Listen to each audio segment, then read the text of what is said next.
Turmoil in the nation's capital as the Speaker of the House position has been vacated. A lot of discussion on social media praising the decision, criticizing the decision. That opinion is up to you wherever you stand on that. That's not my place to really give an opinion here today. But the big question many farmers and ranchers are asking is how does this impact me as a producer? And of course, we have a farm bill being negotiated and funding for USDA and the Food and Drug Administration. That funding hasn't been approved either. So we are going to be joined today by Kam Quarles, CEO of the National Potato Council, who, of course, has been following the USDA funding bill and, of course, being a part of those farm bill negotiations. But, Cam, truly an unprecedented time out in Washington, D.C., and it just seems that we've said it's been unprecedented before over the last few years. But I guess what is it like out there in terms of what are people talking about in the Beltway here on this Wednesday morning, the day after the Speaker of the House position was vacated? Yeah, you're right, Lane. Often we talk about things being unprecedented around here, and it just means they haven't happened for a while, or a lot of folks are so new they haven't seen it before. This is legitimately unprecedented. It's never happened in the history of the country. So we've had a speaker removed from office, and I think everyone's trying to grapple with what does that mean for the spending bill. We've got a government shutdown that has only been put off. Another shutdown is looming just before Thanksgiving. And then for our selfish purposes, we care a lot about a farm bill. The farm bill expired on September 30th. What does that mean for getting a new farm bill and just running the business of running the government? We've got important things like a defense authorization bill to get done, keep the lights on in government. These are some really important questions, and I think everyone this morning is trying to sort out what the path forward is. Well, as you sort that out, obviously the House Republicans are trying to figure out who they will put forward to be Speaker of the House. And we saw how many ballots it took to get Representative McCarthy confirmed as the now former Speaker of the House. This will take time. And as a result, these USDA programs and, of course, the Farm Bill negotiations will be stalled in the House. I guess we could talk about that, but is the Senate going to continue on with business as usual? And then we'll talk about the House side of things with the Farm Bill and the funding bills. Yeah, I mean, I wouldn't say it's necessarily business as usual. Certainly, the Senate, entirely separate body, they can work on their legislative agenda as they see fit.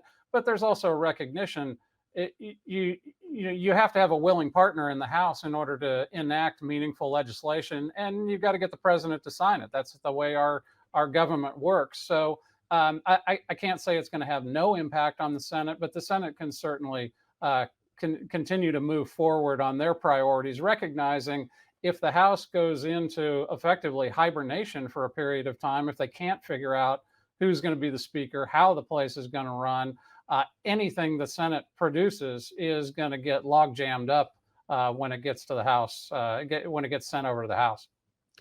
And so, focusing on the House there with these funding bills, of course, we have that solution that was made between, or the compromise, excuse me, between Democrats and the former speaker to continue the running of the government for 45 days. And of course, we have that Thanksgiving Day holiday in which that will run out. I guess what are some of the concerns from the nation's potato growers and the specialty crop industry when we're looking at programs that are vital for producers to be successful in that short term and as we watch that debate over who will be the speaker? Yeah, the ugly scenario is we get into a government shutdown. The longest one was 35 days. You've got key folks at the Department of Agriculture, at a number of the other agencies that they're flat out prohibited from going to work, and they can't do the nation's business. So all these programs that we rely upon that are kind of running in the background. The old saying is, you don't think about much about oxygen until you don't have it anymore. A lot of these programs they're really fundamental to the operations of U.S. agriculture. And we kind of take for granted that they're going to be there, they're going to be operating. When you get into a government shutdown scenario, it gets pretty chaotic. A lot of these things go over the side or they fall off in stages. And the longer a shutdown goes, the more painful it becomes.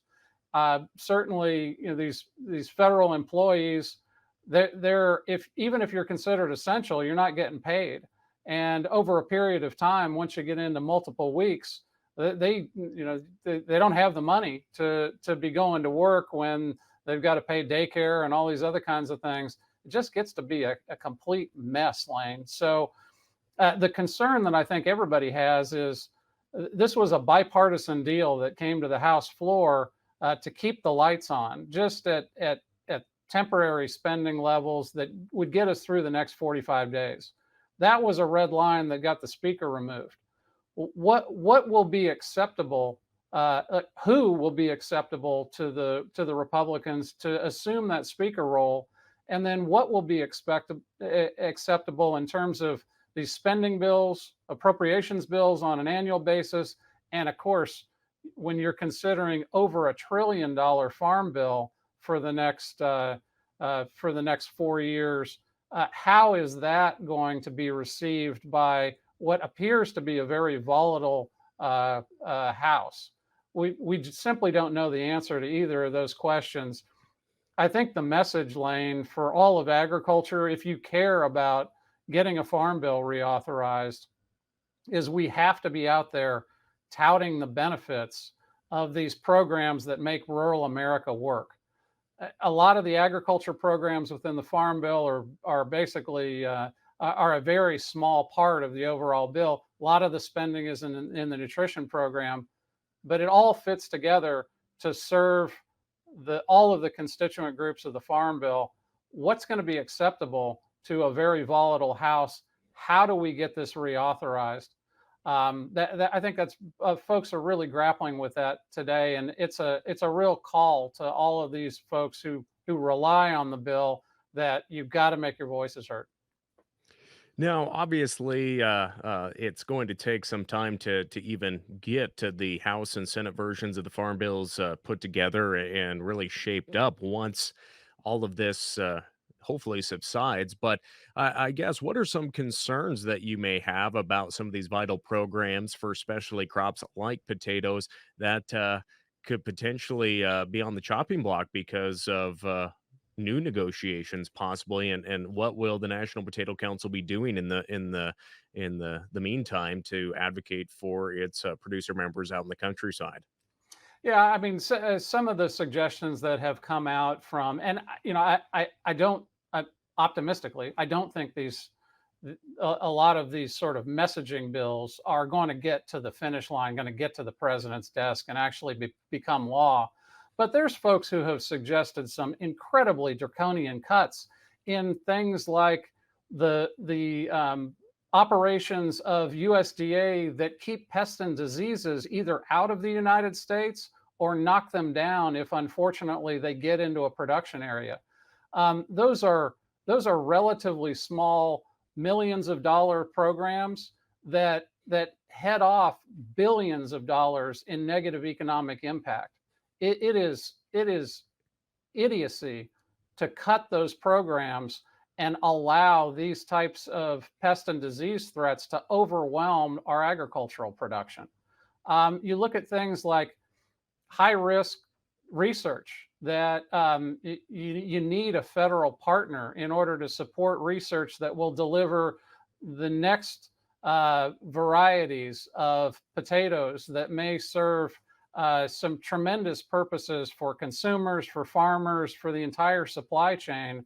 But those take 5, 10 years to get those done. If that research stops, it doesn't stop for a weekend. It doesn't stop for a few weeks. You're impacting years worth of analysis and all of the benefits that come from it. So, when folks talk about slashing those programs, the overall impact on the federal budget is negligible. The negative impact on our industry and American agriculture overall is is enormous, and we simply can't. We cooler heads, more thoughtful people have got to get in a room and sort this out. Now, Cam, also before any of the activity that occurred this week in Washington played out, the National Potato Council, along with other crop groups and livestock groups, banded together to oppose an amendment to some of these funding projects in terms of anti-checkoff and promotion legislation. Could you maybe expand upon what that was and Mhm. the collaboration and the education effort that NPC and other groups are putting forward to oppose such changes or amendments to some of this legislation? Sure. Yeah, there was an amendment in the House. Actually, amendments both House and Senate. House was amendment was actually considered on the floor during debate on agapropes, and it effectively said that no taxpayer dollars could be used in the operations of the checkoff programs. That you know that the clear effort there was to either stop the checkoff programs from operating or undermine their activities. Just as a reminder for folks, the checkoff programs are are ones that have been voted on by the industry. The vast majority of the industry thinks that having operations like for us, it's Potatoes USA, and you obviously have a number of other checkoffs for commodities that do research and promotion for these commodities to make us more competitive, both domestically and internationally. The industries have decided this is a good idea. The industries entirely fund them themselves. And then the checkoff programs are led by a board that is comprised of the industry. So you've got a tremendous amount of grassroots, transparent operation oversight of these checkoff programs by the very industries that have decided they want to commit their own funds to making sure they are operating and delivering on the ideals that folks wanted in the areas of, for us it's a heck of a lot of research on how do you generate new potato varieties. How do you address new concerns that are coming up in the industry? How do you promote when a market is opened overseas? How do you go into that market and build consumer demand for these tremendous U.S. agricultural products? Checkoffs do all of those things on a daily basis. Uh, One or more House members thought that they just effectively wanted to shut those checkoff programs down. And they wanted to do it based on some machinations associated with alleging that taxpayer dollars were being used inappropriately and that needed to be cut off. As I've said to you on a number of occasions, Lane, there are a lot of ideas in Washington. Some of them are good. This one was a terrible one. The amount of harm that this would have caused to the commodities that have put their money behind these checkoff programs is just breathtaking. And we worked with all of the other uh, trade associations that represent commodities that have separate checkoffs to beat back that amendment. Our industry would have been incredibly ill served if you weakened the fundamental operations of these organizations. And so we, as the entirely separate lobbying arms, stood up and said no. We got a great House vote. There was over 300 members came in opposition to shutting the checkoff programs down. I have to tell you, in this environment, Lane, obviously we've had a speaker removed.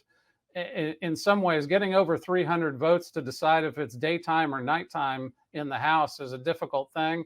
And I thought we did a great job and got the right vote count in this case. Well, Cam, I know it's a busy day out in Washington, D.C., and there's a lot up in the air. But I guess what's a final message you have to potato growers, but all farmers and ranchers out in the countryside on just the importance of the Farm Bill and to keep things moving out in the nation's capital? Yeah, I'd say it's a very chaotic time here in Washington D.C.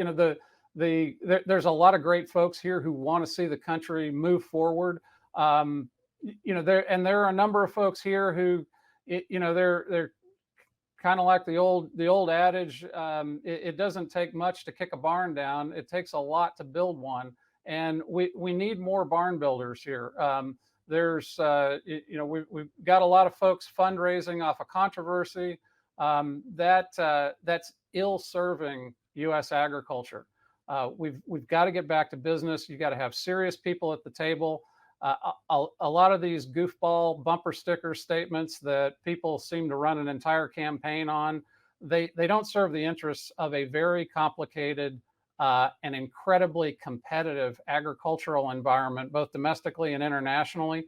We got to get smart people at the table. You have to get to the business of creating new farm bills, new appropriations bills that reflect the realities that we're facing, not just today, but 4 or 5 years in the future. Otherwise, you're just capitulating to foreign governments that wish this country and our farmers ill, and we don't want to let that happen.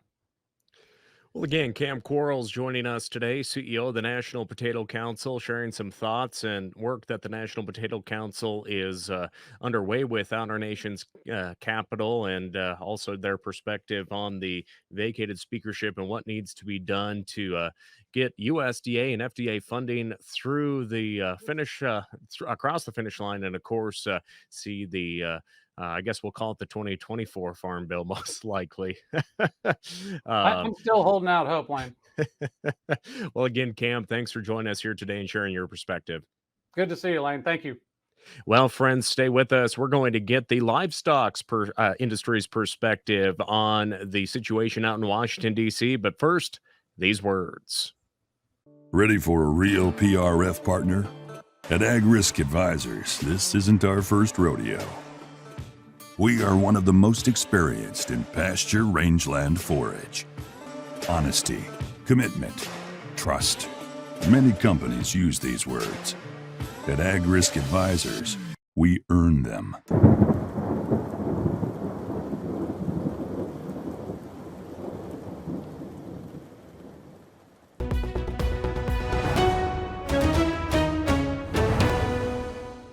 Returning back with our special report discussing the impact to agriculture on having the Speaker of the House removed yesterday in Washington, D.C.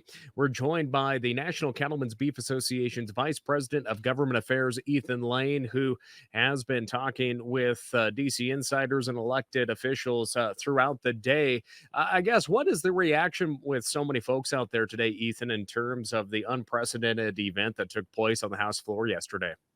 Well, I think people are still sort of trying to figure out where they're going to land on the backside of this thing. Everyone's angry. There's a lot of finger pointing, as you might expect, not just over the last 24 hours, but the last 9 months. The deals that were made at the beginning of this Congress obviously are having an impact now on how the House is able to either run or plunge into dysfunction at times. Certainly, we knew that Speaker McCarthy had saddled himself with some of those challenges. And they're now materializing in this void of leadership that we see in the House Republican Conference. I think over the next few days, you're going to see those key candidates start to make their case for leadership of the House Republican Conference and of the House of Representatives. And that really is, regardless of who falls into that position, what's best for agriculture here in Washington. Like any other supply chain, we are heavily impacted by any kind of disruptions that impact the markets, impact the supply chain from gate to plate. And when Congress shuts down like this or has threats to shut down, when we lose leadership, that sort of void that's left is always problematic. So I think, like everybody else here, we're watching, we're listening, we're giving our opinion where it's warranted, and we're hoping for a quick resolution and a return to a normal operating posture for the vast majority of members that aren't trying to derail Congress on a daily basis and are just trying to get some work done for their constituents. So, what are some of the names maybe being surfaced that all Republicans can get behind? Obviously, there has to be a few names surfacing here a day after that historic vote. Sure. Steve Scalise, obviously, I think is at the top of a lot of people's lists. He's the current House Majority Leader. He's very popular. with his colleagues as well as with voters around the country. Jim Jordan from Ohio is another name who has announced this morning that he does intend to run for Speaker of the House. Also entertains a lot of popularity in the House Republican Conference. He has a close relationship with former Speaker McCarthy as well. So I think those are probably your two top candidates at the moment. Either of those would be solid candidates for agriculture. Jim Jordan obviously is a very conservative member, but has proven himself to also be a conservative that understands the need to govern, and that is a real distinction here between some other sort of members of the far right side of the House Republican Conference. The Matt Rosendales of the world, the Andy Biggs of the world, the Eli Cranes from Arizona, and of course Matt Gaetz, who has kind of been their leader throughout this process, that are absolutely willing to grind the supply chains to a halt, grind the economy to a halt, in order to make their point. So he has kind of distinguished himself from that ideology over the last couple of years, and I think that's earned him a lot of kudos from some of his colleagues.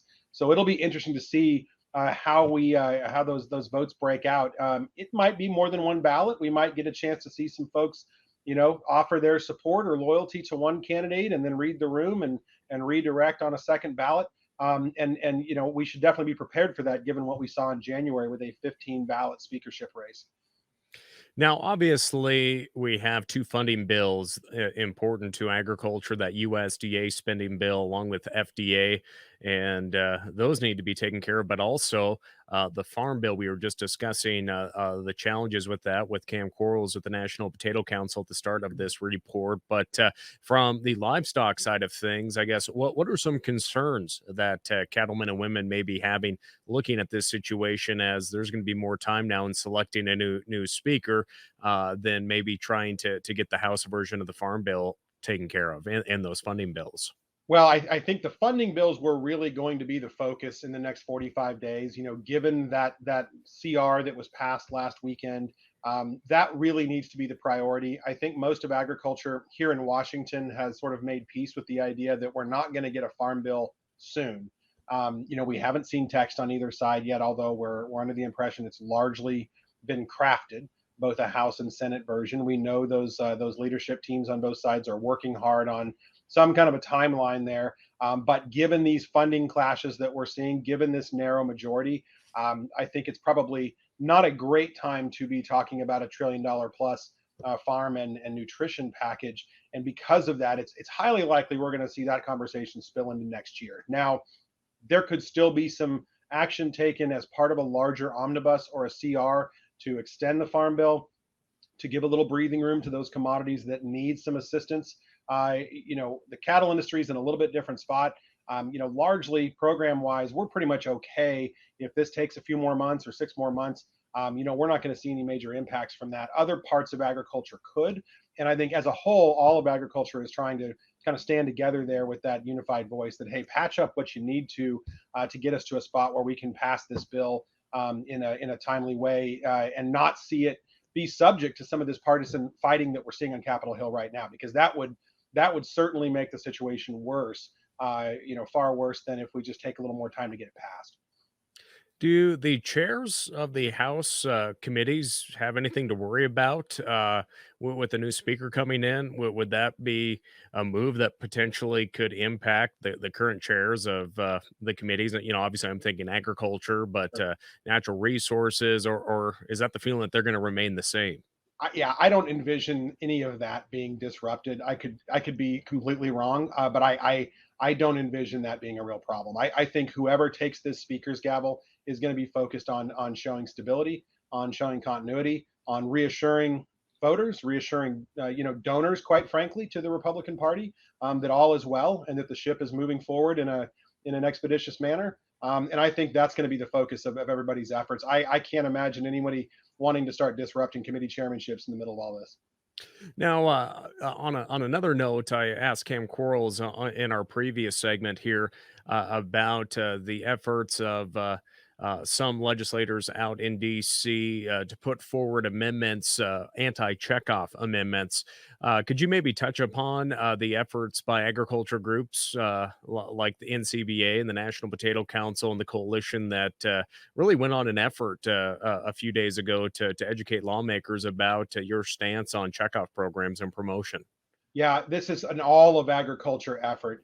Every trade association in Washington that is associated with an industry that has a commodity checkoff has been engaged in educating lawmakers and talking to their staffs about the importance of commodity checkoff programs, about the importance of these commodities being able to promote themselves with their own dollars. These are not taxpayer dollars going through these programs. These are producer dollars being administered by producer directed boards to ensure that those different proteins and different commodities are able to tell their own story and connect with consumers in a real way, and not rely on either grocery store conglomerates or whoever else to tell that story for them at the end of the supply chain, whether that be the packers or anybody else. So it's a critically important tool, and one that has become a top target of radical animal rights activists and a real small kind of handful of fringe conservatives that quite frankly just don't understand the programs very well and have an axe to grind. We saw that on the House floor in the ag appropriations bill last week. There was an amendment from Victoria Sparks from Indiana to try to defund checkoffs, and that amendment failed spectacularly. It was defeated 377 no votes to 49 yes votes, and those 49 yes votes were kind of a strange collection of people with an axe to grind, or that didn't get the memo, or don't care about the farmers and ranchers in their state. And I think a message was pretty clearly sent by agriculture and by the House of Representatives that those kind of ideas aren't welcome. So now we're going to go on to the Senate. We're going to go on to some other battles, and we know we'll see these attacks again in the future. And so we'll have to start educating those members of Congress. Some of them are from farm states. Folks like Matt Rosendale, again, voted against farmers and ranchers in favor of this checkoff amendment. That really is something that farmers and ranchers need to be aware of. When they consider their representatives, when they consider folks that are running for Senate. Those are positions that fly in the face of what the vast majority of farmers and ranchers want. And so the job now is to educate those 49 members out of 435 that didn't get the memo, that farmers and ranchers like these programs. And again, Ethan Lane with National Cattlemen's Beef Association joining us. Ethan, I know you got another meeting here coming up in just a few moments, but I guess what's the last message you have to cattlemen and women and just farmers and ranchers in general about what it's going to be like here over the next few weeks here as we focus on electing, or as the Republicans focus on choosing a new Speaker of the House? First and foremost, this is all going to be okay. Everyone's going to figure this out, and we're going to be heading in a good direction here soon. Members of Congress back here and their staffs are highly interested in what our producers have to say. Take advantage, pick up the phone, go to their town halls, make your voices heard. It is so important. We sent more than 3,000 letters to Capitol Hill in the last couple of weeks in support of the checkoff system, and that had a massive impact on our success on Capitol Hill. Don't let up on them. Let's make sure they continue to hear that message about what farmers and ranchers need. Again, Ethan Lane joining us here today, Vice President of Government Affairs for the National Cattlemen's Beef Association out in Washington, D.C. Again, friends, we'll continue to cover agriculture's role in the coming weeks and months with funding bills and, of course, the Farm Bill, and we'll closely watch the process of Republicans choosing a new speaker there in the House of Representatives. Ethan, thanks for joining us here today. You bet. For the Western Ag Network, I'm Lane Nordland. Thanks for joining us for this special report. We'll catch you next time.